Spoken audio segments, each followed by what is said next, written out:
Fixatives fix your drawing to its surface and can be a helpful tool in the development of your artwork.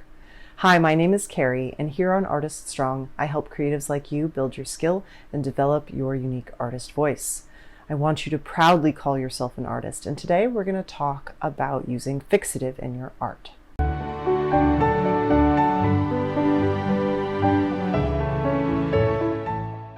Fixative generally comes as a spray in a can and can help hold or fix your drawing in place on your substrate.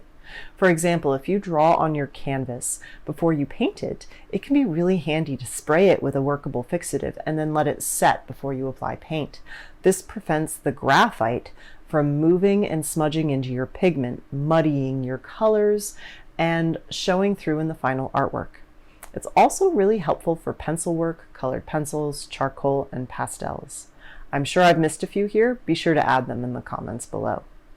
In my recent work in colored pencil, I sometimes spray the pencil drawing and base sketch before adding any color to again keep my pigments clean and help cover those initial marks. You can get both workable fixative and a finishing fixative spray. For this conversation we're having today, I'm speaking mostly to my use of workable fixative, which allows me to spray and then add more marks on the surface after it cures or dries. A final fixative coat works similarly. You only put it on at the very end to help fix your marks to the surface and limit smudging, staining, or other possible damage to your drawing. It's important to follow the directions on the can. They often ask you to shake it for 2 minutes.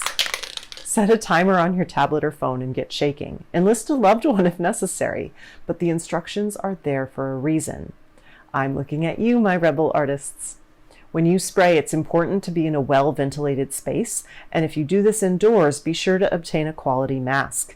You will have the opportunity to make more art in your life if you take care of your lungs. I always spray my work outside, and when I'm done, I bring it to my laundry room where I actually have a fan that I can turn on to vent any remaining fumes to the outside. I leave it there overnight when I can.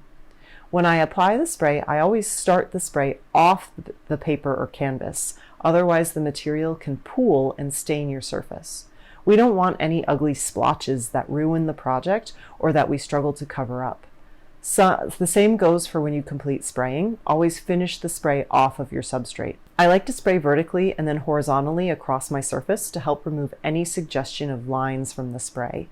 Then I lift the can upside down and press the nozzle until the spray head is empty. Then it's ready to return to your home somewhere safe and cool. These materials can be hazardous to your health and flammable. So once again, please refer to the instructions listed on your specific spray can because it may have slightly different instructions than the ones I offer you today.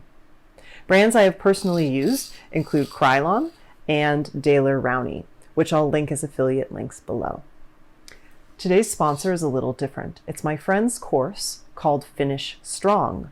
Walk away from this affordable training with clear examples of what does and does not work when it comes to finishing off or sealing your mixed media artwork. Additionally, you'll have an easy to follow system of testing your own mediums before using them for any products not covered inside Finish Strong. Basically, if you want to see how different mediums work, what kind of finishes, different varnishes and fixatives give you, check out my friend's class. She has done all of that work for you. And as of this recording, it's only $27. I'm a proud student and affiliate of her mini course. To learn more and sign up, I'll make sure her link is below this video. Please message me if you can't seem to find the link. I'll help you out. I hope this gets you started exploring other tools such as fixative in your arsenal for making better art. Thank you so much for watching. Please like, share, and subscribe to this channel, and please tell me in the comments any questions or best practices you have for using fixative spray in your art. Remember, proudly call yourself artist. Together, we are Artist Strong.